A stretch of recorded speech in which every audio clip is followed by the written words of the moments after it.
પોતાની જાતને social media queen ગણાવતી કીર્તિ પટેલને આજે જ્યારે કોર્ટમાં હાજર કરવામાં આવી ત્યારે તેની આંખમાં આંસુ હતા। આમ તો પોતાના બેબાક અંદાજ માટે જાણીતી કીર્તિ પટેલ કોઈને પણ કંઈ પણ કહી દે છે। એ સોશિયલ મીડિયા ઉપર ગાળોનો વરસાદ કરતી પણ દેખાય છે અને આ બધાની વચ્ચે જ્યારે જે કોર્ટ સામે કીર્તિ પટેલને રજૂ કરવામાં આવી તો કીર્તિ પટેલની આંખમાં આંસુ હતા અને આંસુ કેમ હતા?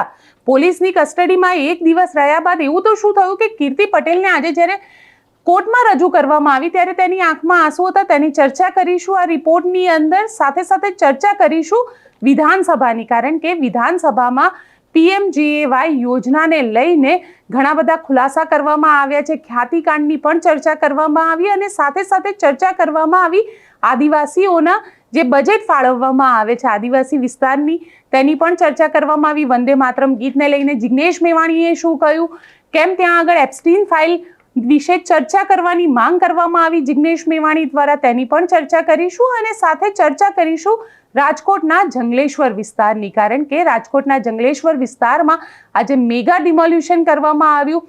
1400 થી વધારે ઘરને તોડી પાડવામાં આવ્યા। કુલ મિલાવીને જોઈએ તો આમ 2000 પરિવાર હવે ઘર વિહોણા થઈ ગયા છે અને આ મેગા ડિમોલ્યુશન માટે મેગા સિક્યોરિટી અહીંયા આગળ તૈનાત કરવામાં આવી હતી। મહિલાઓની આંખોમાં આંસુ હતા, ક્યાંક કોકને મદદ કરી રહ્યું હતું, ફૂડ પેકેટ પહોંચાડી રહ્યું હતું, પ્રશાસન એલર્ટ હતી, પોલીસ ત્યાં આગળ તૈનાત કરી દેવામાં આવી હતી, ખુદ પોલીસ કમિશનર ત્યાં આગળ પહોંચ્યા હતા। આ બધા વિષયની ચર્ચા કરીશું કે કેમ જંગલેશ્વર વિસ્તારની અંદર મેગા ડિમોલ્યુશન કરવામાં આવ્યું, દાદાનું આ બુલડોઝર છે ત્યાં ફર્યું, તેની પણ ચર્ચા કરીશું। નમસ્કાર, હું છું ગોપી ગાંગર અને આપ જોઈ રહ્યા છો નિર્ભય ન્યૂઝ।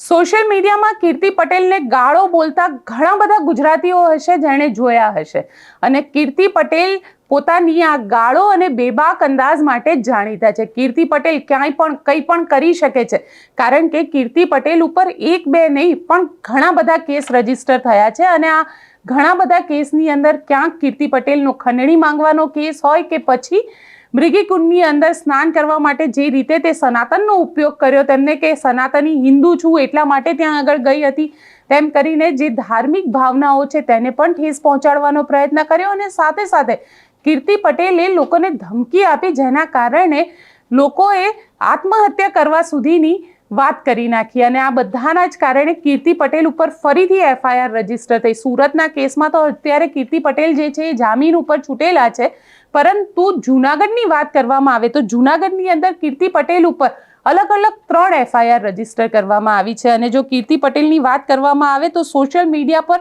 સતત વિવાદોમાં રહેતી કીર્તિ પટેલ જે છે, જૂનાગઢ પોલીસ દ્વારા તેને રાજસ્થાનના ઉદયપુરમાંથી ધરપકડ કરવામાં આવી હતી। તેની ઉપર જે 3 કેસ છે તે અલગ અલગ 3 કેસો કરવામાં આવ્યા હતા અને ત્યારબાદ તેને જૂનાગઢથી જ્યારે લાવવામાં આવ્યા, કારણ કે કીર્તિ પટેલ પોતે પણ ખૂબ ચર્ચામાં રહે છે, ખૂબ વિવાદોમાં રહે છે અને એટલા જ માટે થઈ અને પોલીસ દ્વારા કીર્તિ પટેલને, એટલે પહેલા એક કીર્તિ પટેલને મોઢા ઉપર એના જેટલી જ હાઇટવાળી એક છોકરીને લાવવામાં આવી, જેને મોઢા ઉપર કપડું બાંધેલું હતું અને એવું કહેવામાં આવ્યું કે કીર્તિ પટેલ છે।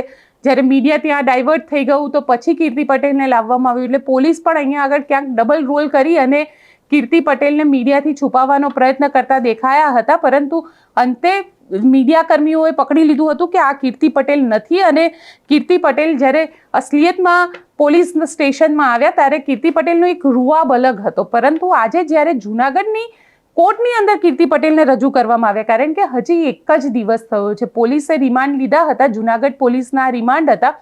આમ તો પોલીસે 3 દિવસના રિમાન્ડ માંગ્યા હતા, પરંતુ કોર્ટે તેમને 1 દિવસના રિમાન્ડ આપ્યા હતા અને જ્યારે 1 દિવસના રિમાન્ડ મળ્યા અને આજે કોર્ટમાં ફરીથી તેમને રજૂ કરવામાં આવ્યા તો કીર્તિ પટેલની આંખમાં આંસુ હતા, મીડિયા પાસે ન્યાયની માંગ કરી રહ્યા હતા અને ક્યાંક ને ક્યાંક અહીંયા સવાલ એ ઊભો થઈ રહ્યો છે કે જે પોતાના અંદાજ માટે જાણીતા હોય, પોતે બેબાક રીતે ગાળો પણ બોલતા હોય અને એ પણ ન સાંભળી શકાય તેવી ગાળો બોલતા હોય, તેવા કીર્તિ પટેલ આજે અચાનક રડી કેમ પડ્યા? કેમ તે પોતે ક્યાંક લોકોની એક સિમ્પથી લેવા માંગી રહ્યા છે? આ સવાલ પણ અહીંયા આગળ ઊભો થયો અને સાથે સાથે આપને એ પણ જણાવી દઉં કે કીર્તિ પટેલ જે રીતે આ આખું કાંડ કર્યો એમને. એ સૌથી પહેલા તો જુનાગઢના જે મૃગીકોંડ છે તે મૃગીકુંડની અંદર સ્નાન કરવા ગયા. ત્યારબાદ તેને સોશિયલ મીડિયા ઉપર લખ્યું કે તે ઇન્દ્ર ભારતી બાપુને લઈને નવા ખુલાસાઓ કરશે, તેમના જે અમુક વિડીયો છે તે પણ અહીંયા આગળ જાહેર કરશે.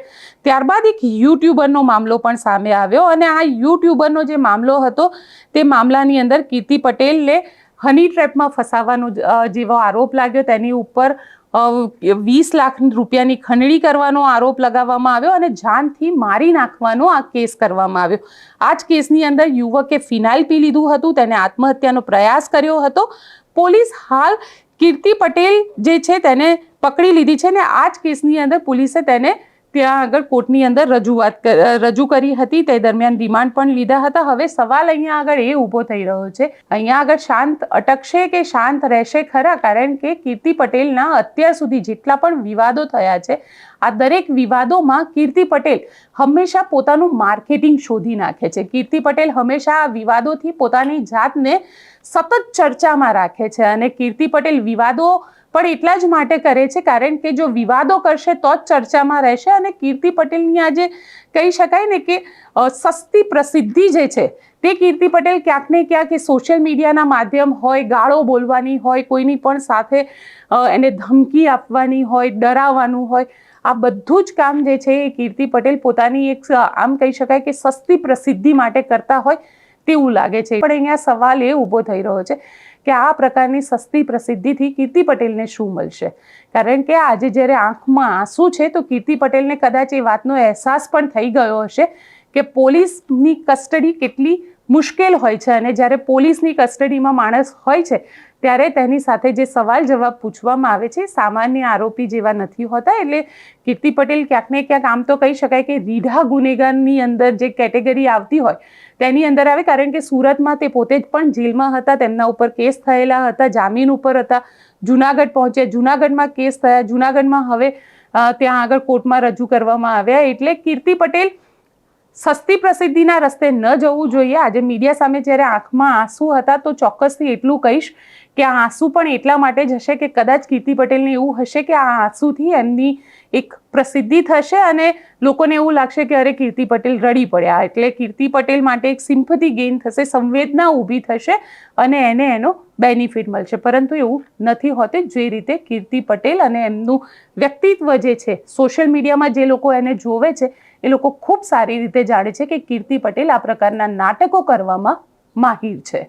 હવે વાત કરી લઈએ ગુજરાત વિધાનસભાની. ગુજરાત વિધાનસભાનો આજે 5મો દિવસ અને ગુજરાત વિધાનસભામાં જે વિપક્ષ છે આ વખતે ક્યાંક ને ક્યાંક સરકાર ઉપર હાવી થતી હોય તેવું લાગી રહ્યું છે. બજેટ પણ હોય કે પછી અન્ય સવાલ જવાબ પણ હોય. કારણ કે ભલે વિપક્ષની અંદર માત્ર 17 થી 18 જેટલા ધારાસભ્ય છે પણ આ બધા જ ધારાસભ્ય જે સવાલ કરી રહ્યા છે ક્યાંક ને ક્યાંક ગુજરાતનું જે વિકાસ મોડલ સરકાર દ્વારા બનાવવામાં આવ્યું છે આ વિકાસ મોડલ ઉપર અહીંયા આગળ સવાલ ઊભા થઈ રહ્યા છે. અને આજે જે રીતે વિધાનસભાની અંદર PMJAY યોજનાને લઈને સવાલ ઊભા કરવામાં આવ્યા, ક્યાંક ને ક્યાંક સરકાર દ્વારા સ્વીકારવામાં આવ્યું કે 49 જેટલી ખાનગી હોસ્પિટલ છે એની વિરુદ્ધ કાર્યવાહી કરવી પડી છે. કારણ કે જે લોકોને સામાન્ય ગરીબ માણસો જે છે એ લોકો ત્યાં આગળ પોતે ચેકઅપ કરાવવા માટે જતા હતા, તેમની હાર્ટ સર્જરી કરી નાખવામાં આવતી હતી, કોકની બાયપાસ કરવામાં આવે, કોકને એન્જિયોપ્લાસ્ટી કરી દેવામાં આવતી હતી અને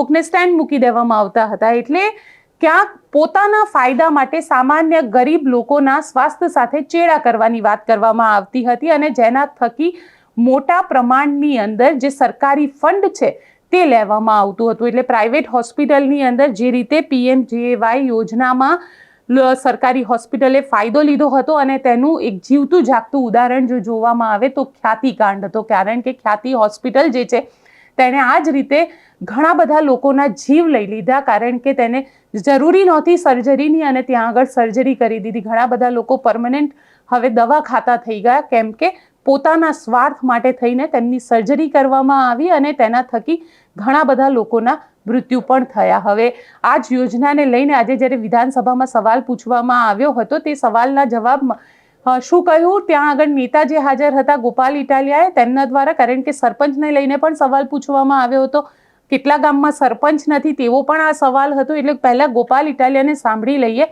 કે આખી યોજના અને સરપંચને લઈને તેમના દ્વારા શું વાત કરવામાં આવી ને વિધાનસભામાં શું જવાબ મળ્યા? 23મી ફેબ્રુઆરી 2026નો વિધાનસભાનો દિવસ. આજે 23 તારીખના રોજ વિધાનસભાના સત્રમાં મેં કુલ 3 મુદ્દા ઉપસ્થિત કર્યા. આજે મારો વિષય મારા મત વિસ્તાર વિસાવદર, ભેસાણ, જુનાગઢ તેમજ આખો જુનાગઢ જિલ્લો વત્તા ગુજરાત રાજ્યને લગતા વિષયો ઉપર આજે મારા પ્રશ્ન હતા. પ્રશ્ન ક્રમાંક 17 ઉપર મારો મુદ્દો હતો કે ભાવનગર જિલ્લો અને જુનાગઢ જિલ્લામાં તાલુકાવાર સરપંચની કેટલી જગ્યા ખાલી છે અને વોર્ડ સભ્યોની કેટલી જગ્યા ખાલી છે. દોસ્તો, રાજકીય કાવા દાવાના કારણે ભાજપે મતદાર યાદીમાં જે ગોટાળા કર્યા છે તેના કારણે અને કોઈ પણ રીતે ખોટું કરીને દાદાગીરી કરીને પણ ગામની સરપંચની કે પંચાયતની ચૂંટણીઓ જીતવી એવી નિમ્ન માનસિકતાના કારણે ગુજરાતના અનેક ગામડાઓમાં સરપંચની સીટો ખાલી રહે છે, વોર્ડની સીટો ખાલી રહે છે. કેવી રીતે એ પણ હું સમજાવું તે પહેલાં સરકારે મને જે જવાબ આપ્યો એ કહું કે જુનાગઢમાં એક સરપંચની જગ્યા ખાલી છે, માળિયા હાટીનામાં 2 ખાલી છે, વંથલીમાં 1 ખાલી છે, જેસરમાં 1 જગ્યા ખાલી છે, સિંહોરમાં 1 જગ્યા ખાલી છે. આમ મળી અને કુલ 4, આ તો ખાલી 2 જિલ્લાની વાત છે, 4 સરપંચોની જગ્યાઓ વર્ષોથી ખાલી છે. અનેક વખત ચૂંટણી, પેટા ચૂંટણી જાહેર કર્યા પછી પણ આ સરપંચોની જગ્યા ભરાતી નથી. એનું કારણ એ છે કે ઉમેદવાર મળતા નથી. સરપંચની ચૂંટણી લડવાના ઉમેદવાર નહીં મળવાના કારણે 4 સીટો ખાલી 2 જિલ્લામાં ખાલી છે. આખા ગુજરાતનો આંકડો તો હજુ મને આપ્યો નથી. આ સિવાય જુનાગઢ જિલ્લાના જુનાગઢ તાલુકામાં 21 વોર્ડ સભ્યો ખાલી છે, માંગરોળમાં 5 ખાલી છે, વિસાવદરમાં 21 વોર્ડ સભ્યો ખાલી છે, ભેસાણમાં 12 વોર્ડ સભ્યો ખાલી છે અને એવી રીતે આખા જુનાગઢ જિલ્લામાં 95 જેટલા ગ્રામ પંચાયતના સભ્યોની સીટો એટલા માટે ખાલી છે કે ઉમેદવાર નથી મળતા. ભાવનગર જિલ્લાની અંદર 212 જેટલા વોર્ડ સભ્યોની જગ્યા ખાલી છે એટલા માટે કે ઉમેદવાર નથી મળતા. દોસ્તો, ઉમેદવાર કેમ નથી મળતા? ઉમેદવાર નહીં મળવાનું કારણ એવું કે સૌરાષ્ટ્રના અનેક ગામડામાં બીજા જિલ્લાઓમાંથી ખેતી મજૂરી કરવા માટે આવતા આદિવાસી સમાજના વડીલો કે દલિત સમાજના વડીલો કે અન્ય સમાજના જે કાંઈ આગેવાનો ત્યાં ખેતી મજૂરી કરવા આવે, એનું નામ સ્થાનિક મતદાર યાદીમાં ખોટી રીતે ભાજપના માણસો ઘુસાડી દે. આદિવાસી સમાજના કોઈ એક વ્યક્તિનું નામ પણ ગામની મતદાર યાદીમાં આવે એટલે ગામમાં સભ્યની સીટ અનામત થઈ જાય, સરપંચની સીટ અનામત થઈ જાય. પણ કાઠિયાવાડમાં તો આદિવાસી વસ્તી હોય જ નહીં એટલે હવે એ સીટ અનામત થઈ ગઈ. પણ ઉમેદવાર કેવી રીતે મળે? કેમ કે જે વ્યક્તિ ખેતી મજૂરી કરવા ગામડે આવ્યા હતા એ લોકો પોતાના વતનમાં પાછા જતા રહ્યા.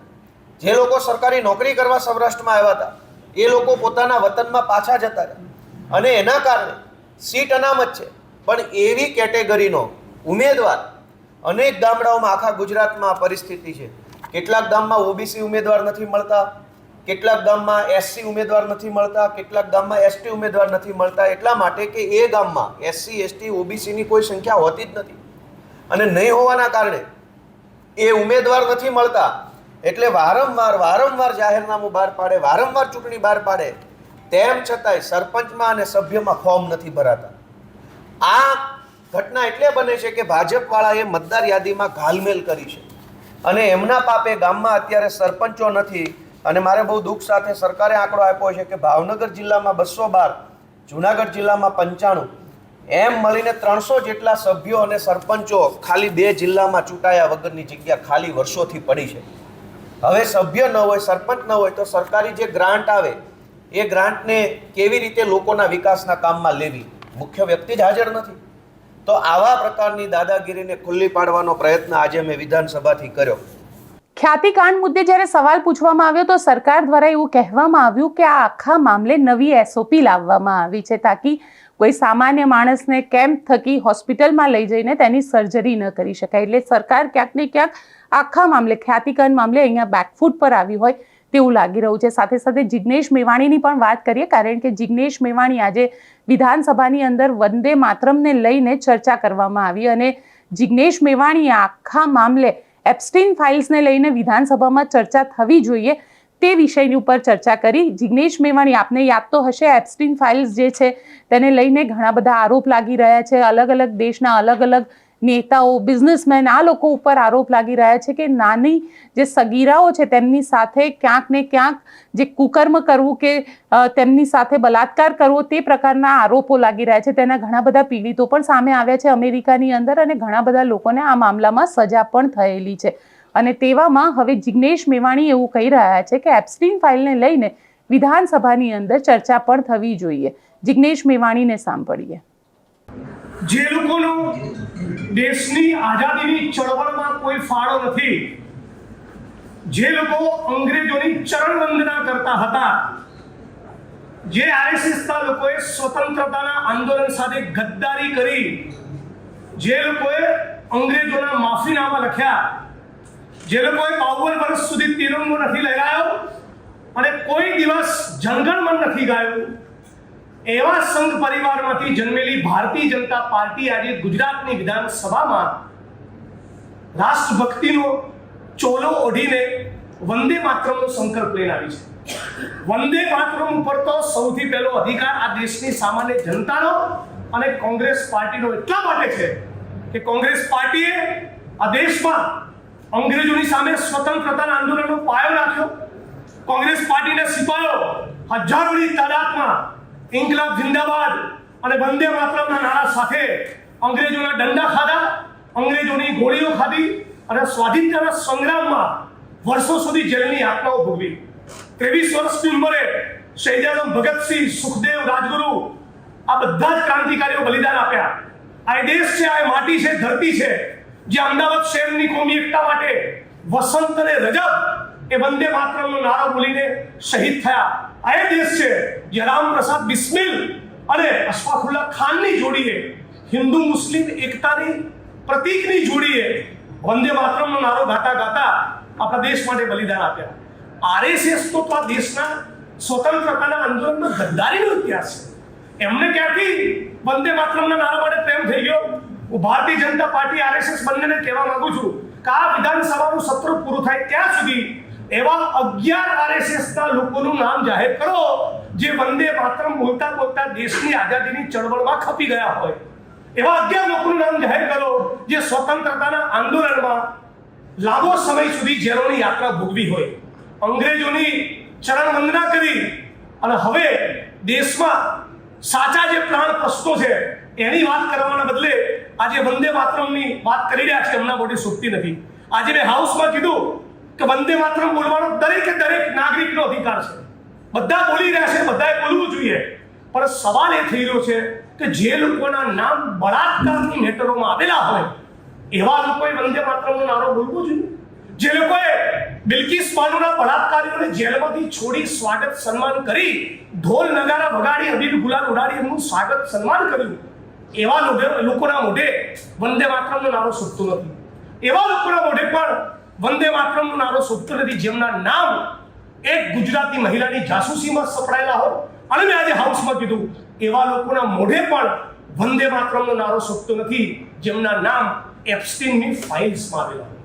8, 10, 12 વર્ષની માસૂમ દીકરીઓને હજારોની સંખ્યામાં એક ટાપુમાં ગોંધી રાખી દેશ અને દુનિયાના કહેવાતા મોટા સેલિબ્રિટીઝ અને પૂંજીપતિઓ એ સતત એ દીકરીઓ પર બળાત્કાર કરતા હોય અને એ આખા કાંડનો મુખ્ય સૂત્રધાર sex mafia, sex mania Jeffrey Epstein, એની સામે ગુનો દાખલ થયો, ગુનો સાબિત થયો અને એ વાત પણ દેશના પ્રધાનમંત્રી નરેન્દ્ર મોદી એની સલાહ લેતા ઝડપાયા હોય. હું કહેવા માંગુ છું કે નરેન્દ્ર મોદીના મોઢે પણ વંદે માતરમનો નારો શોભતો નથી. ધન્યવાદ. જિગ્નેશ મેવાણીને અહીંયા સાંભળ્યા અને હવે આપણે ચર્ચા કરીએ રાજકોટના જંગલેશ્વરમાં થયેલા મેગા ડિમોલ્યુશનની. કારણ કે રાજકોટના જંગલેશ્વરમાં આજે ઇતિહાસનું સૌથી મોટું મેગા ડિમોલ્યુશન કરવામાં આવ્યું અને આ ડિમોલ્યુશન રાજકોટની આજી નદી કિનારે જે ઇલીગલ કન્સ્ટ્રક્શન કરવામાં આવેલું હતું તે વિસ્તારની અંદર કરવામાં આવ્યું. ત્યાં જંગલેશ્વર વિસ્તાર કહેવામાં આવે છે. ત્યાં આગળ એવું કહેવાય છે કે ત્યાં આગળ ખૂબ બધા જેને કહેવાય ગેરકાનૂની ધંધા પણ થાય છે અને એક ખાસ સમુદાય પણ રહે છે અને તેના માટે થઈ અને આ આખું મેગા ડિમોલ્યુશન કરવામાં આવ્યું છે. પરંતુ એવા ઘણા બધા લોકો છે, એવા ઘણા બધા નિર્દોષ લોકો છે કે જે લોકો આજે ત્યાંથી રોતા રોતા બહાર નીકળ્યા. અને એટલા માટે રોતા રોતા બહાર નીકળ્યા કારણ કે અત્યારે છત નથી મળતી લોકોને. ક્યાંક ને ક્યાંક રોટલો મળવો થોડો સરળ હોય છે, પરંતુ ઓટલો મળવો મુશ્કેલ હોય છે. અને આ રોટલો અને ઓટલાની શોધમાં અત્યારે માણસ, કારણ કે જે રીતે મોંઘવારી વધી રહી છે, જે રીતે માણસ અલગ અલગ પોતાની જવાબદારીઓની અંદર પીસાઈ રહ્યો છે, તેમાં રોટલો અને ઓટલો બંને વસ્તુ જે કહી શકાય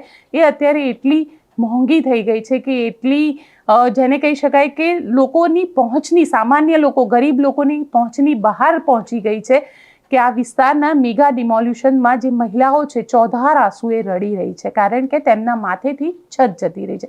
કોકની દીકરી 10મામાં હશે જેની બોર્ડની પરીક્ષા શરૂ થવાની છે, કોકની 12મામાં હશે, કોકનો દીકરો હશે, અથવા તો આખી કોકના ઘરે લગ્ન આવતા હશે. આ બધા જ વસ્તુની વચ્ચે જંગલેશ્વરનું જે મેગા ડિમોલ્યુશન કરવામાં આવ્યું છે, 1400 જેટલા ઘર છે જેને આજે તોડી પાડવામાં આવ્યા છે. અને એવું કહેવાય છે કે 7 ફેઝમાં આ મેગા ડિમોલ્યુશન જે છે તેને વહેંચી દેવામાં આવ્યું હતું. લગભગ 64થી વધારે જેસીબી અહીંયા આગળ લગાડવામાં આવ્યા હતા, 90થી વધારે ટ્રક, 7 હિટાચી મશીન, 50 બ્રેકર, 42 જેટલા ગેસ કટર અને 14 જેટલા ડમ્પરની સાથે 260થી વધારે મશીનો જે રાજકોટ મ્યુનિસિપલ કોર્પોરેશન છે તેના માઇક્રો પ્લાનિંગથી આ આખું મેગા ડિમોલ્યુશન કરવામાં આવ્યું છે. ટોટલ જો જોવા જઈએ તો લગભગ 2,500થી વધારે પોલીસ અને અર્ધલશ્કરી દળ જે છે તેને ત્યાં આગળ ઉતારવામાં આવ્યું હતું. કારણ કે એવું કહેવાય રહ્યું હતું કે જ્યારે જંગલેશ્વરની અંદર આ મેગા ડિમોલ્યુશન કરવામાં આવશે તો ત્યાં આગળ ચોક્કસથી કાંકરી ચાળો થઈ શકે છે. એટલે શરૂઆત જ્યારે પોલીસ દ્વારા કરવામાં આવી તો પહેલાં 40થી વધારે લોકોને ડિટેઇન કરી લેવામાં આવ્યા, તેમની અટકાયત કરી લેવામાં આવી. અને એ પણ એવા લોકોની અટકાયત કરવામાં આવી કે જેમાં કહેવાય રહ્યું છે કે આ જંગલેશ્વર વિસ્તારમાં જે નોટરિયસ લોકો હતા, તોફાની લોકો હતા, એવા લોકોની પહેલાં જ અટકાયત કરી દેવામાં આવી. એટલે મેગા ડિમોલ્યુશન આજે સવારે જ્યારે શરૂ થયું તો ખૂબ શાંતિપૂર્ણ રીતે શરૂ થયું. પોલીસ ત્યાં આગળ ડિપ્લોય હતી, મોટી સંખ્યામાં ડિપ્લોય હતી અને બધી જ તૈયારી સાથે ત્યાં આગળ પહોંચી હતી. પરંતુ એ સામાન્ય લોકોનું શું, જે સામાન્ય લોકોના ઘર તૂટી ગયા છે અને એ સામાન્ય લોકો જે અત્યારે છત વિહોણા થયા છે, એ મહિલાઓને સાંભળી એમના આંખમાંથી આંસુ વહી રહ્યા છે. સાથે જે પોલીસ કર્મચારી હતા તે પોલીસ કર્મચારી અને મનપાના અધિકારીઓને પણ સાંભળી લઈએ, કારણ કે હવે ત્યાં આગળ આખો રિવરફ્રન્ટ પ્રોજેક્ટ થવા જઈ રહ્યો છે. પરંતુ લોકો આ વિકાસના નામે, સામાન્ય માણસ, ગરીબ માણસ ક્યાંક બલી ચડી રહ્યા છે, તેને જોઈ લઈએ. સાહેબ, આજે ઐતિહાસિક જંગલેશ્વર મંદિરનું શાસ્ત્રોક્ત વિધિ મુજબ બીજી જગ્યાએ સ્થળાંતર કરવામાં જંગલેશ્વર મહાદેવ મંદિરના નામે જે આખો વિસ્તાર જે છે જંગલેશ્વરના નામે જાણીતો છે. આજે સવારથી જે મેગા ડિમોલ્યુશન ચાલી રહ્યું છે એ જુદા જુદા 7 ઝોનમાં ચાલી રહ્યું છે. આ 7 ઝોનમાં 14 જેટલા નાના મોટા ધાર્મિક સંસ્થાનો પણ તૂટવાના છે. તો કોઈની ધાર્મિક લાગણી દુભાય નહીં એટલા માટે અહીંયા ગંગેશ્વર મહાદેવ મંદિર અત્યારે જે તૂટવાનું છે તો એમાં મહાદેવનું ઉત્થાપનની વિધિ એ બ્રાહ્મણો દ્વારા કરવામાં આવી અને એનું પુનઃસ્થાપન કરવામાં આવશે. બેન, આ જો મકાન પાડી નાખ્યા, કાંઈ આશરો દીધો નથી, કાંઈ નોટિસ નહોતી આવી, એમણે જીસીબી મારી દીધું છે, કાંઈ કહેવામાં આવ્યું જ નથી કે તમને આ સહારો મળશે કે આ કે કાંઈ. એમણે જો નાના નાના છોકરા લઈને એમણે રખડવી છે. આ જો બહાર ઘોડિયા રાખ્યા તો કાંઈ કરના આધાર તો દો, આના કરતા દવા લઈને પાઈ દેવી હતી બધે. તમને ટાઈમ આપવામાં આવ્યો હતો કે કોઈ ટાઈમ જ નથી દીધો? કોઈ અધિકારી નહીં, શુક્રવારે આવ્યા, કહી ગયા સોમવાર લગી ડિમોરેશન થઈ. હવે તમે શું કરશો? 2 ઘર થઈ ગયા છો તો શું માંગ છે તમારી? માંગ એટલે એક આશરો દો, બીજું કાંઈ નથી જોતું. કેટલા પરિવારો છો? અમે 10-15 જણા છીએ. તમને અત્યારે તમે શું કહેશો? અત્યારે કઈ વાતચીત તમારા થઈ નથી અને અત્યારે તમે ક્યાં જશો? ક્યાંય નથી જતા, અહીંયા પટમાં પડ્યા છે. કાંઈક આશરો દે ઠીક છે ને પટમાં પડ્યા રહી. બેન, તમારો આશરો સીનવાઈ ગયો છે, તંત્રને શું રજૂઆત છે? કોટર દો, બીજું કાંઈ નહીં. ગમે ત્યાં જમીન હોય કે કોટર હોય, જે હોય એ દો. કોઈ અધિકારી તમને પૂછવા કોઈ પૂછવા જાય નથી, કોઈ સાહેબ હેઠા ઉતરા નથી, કાંઈ નહીં. કોઈ સ્થાનિક કોર્પોરેટરો આવ્યા હતા? કોઈ નહીં, ખાલી અહીં ઢારે ઉભા રહીને વયા ગયા, કાંઈ કીધું જ નથી. જંગલેશ્વરના આખા વિસ્તારમાંથી 87,000 ચોરસ મીટર જગ્યા જે છે તેને ખાલી કરવામાં આવી છે. જંગલેશ્વર વિસ્તારને 7 ઝોનમાં વહેંચવામાં આવ્યો અને દરેક ઝોનમાં અધિકારીઓની ટીમને તૈનાત કરવામાં આવી હતી. વિશેષ કંટ્રોલ રૂમ દ્વારા જે મ્યુનિસિપલ કમિશનર હતા તેઓ આને મોનિટર કરી રહ્યા હતા તાકી કોઈ પણ અનિચ્છનીય ઘટના ન ઘટિત થાય. પરંતુ ક્યાંક લોકોની એવી કમ્પ્લેન પણ આવી કે અમને જે આવાસ મળવા જોઈતા હતા, જે ઓપ્શન આ મળવો જોઈતો હતો તે ઓપ્શન નથી મળ્યો અને તેને લઈને લોકો જે છે તે લોકોના આંખમાં આંસુ પણ હતા કે અમને જે અન્ય આવાસમાં ઘર મળવા જોઈતા હતા તે ઘર નથી મળ્યા. કારણ કે આ લોકો અહીંયા આગળ છેલ્લા ઘણા વર્ષોથી રહે છે. અહીંયા સવાલ શંકરસિંહ વાઘેલા દ્વારા ઊભો કરવામાં આવ્યો કે છેલ્લા 35 વર્ષથી જો ગુજરાતની અંદર ભારતીય જનતા પાર્ટીની સરકાર છે તો આ જે જંગલેશ્વરનો આખો વિસ્તાર છે આ વિસ્તાર ડેવલપ પણ ત્યારે જ થયો છે, તો પછી કેમ એમને કરવા દેવામાં આવ્યો? એમની જે મહેનતની કમાણી હતી એમાંથી એમને ઘર બનાવ્યું હતું. હવે એ ઘરને સરકાર ગેરકાનૂની ગણાવીને તોડી પાડે છે, તો એમને જે પૈસા લાગ્યા છે એનું શું? શંકરસિંહ વાઘેલાને અહીંયા સાંભળીએ. કઈ ગવર્મેન્ટ હતી, કઈ સંસ્થા હતી જેમને અલાઉ કર્યું? સબ ભૂમિ ગોપાલ की तो नहीं होती है ना. બન્યું કેવી રીતે? એના ઘણા પકડો ને તમે. ટીપી અલગ સવાલ છે, ટીપી આખી અલગ છે, પણ જે બન્યું એમાં તમે ક્યાં હતા? ગઈકાલે કેમ કોઈ નહોતું? અને અનેક ગરીબ લોકોની મૂડી આખી જિંદગીની પસીનાની કમાણી તમે તોડી નાખો છો. એ વખત તમારે ના પાડવી હતી ને જયારે બનતું ત્યારે. એ વખતે કરપ્શન બધું ભાગીદાર, લાવો રૂપિયા. અત્યારે બી રૂપિયા એનું નથી તૂટતું. એનું રિયલી જંગલ રાજ છે. સ્પષ્ટ છે કે જંગલેશ્વરમાં ચાલેલા બુલડોઝર કાર્યવાહીમાં કોકના માથેથી છત ગઈ છે, કોકનો આશરો ગયો છે. હવે આ મહિલાઓ કરશે તો કરશે શું? પોતાના વાલ સોયાને લઈને જશે ક્યાં? તેમના માટે કોઈ વૈકલ્પિક વ્યવસ્થા પણ અહીંયા આગળ ઊભી નથી કરવામાં આવી કે એ લોકો ત્યાં જઈને રહી શકે. એટલે હવે સવાલ એ ઊભો થઈ રહ્યો છે કે આ લોકો જશે તો પાછી બીજી જગ્યાએ ક્યાં આગળ પોતે એક નાનકડું ઘર બનાવશે અને ત્યાં રહેશે, પણ એ ઘર પણ લીગલ હશે કે ઇનલીગલ તે કોને ખબર? આપ શું માનો છો? મને કોમેન્ટ બોક્સમાં ચોક્કસથી લખીને જણાવજો અને અમારી ચેનલ નિર્ભય ન્યૂઝને લાઇક, શેર અને સબસ્ક્રાઇબ કરવાનું ભૂલશો નહીં. આભાર.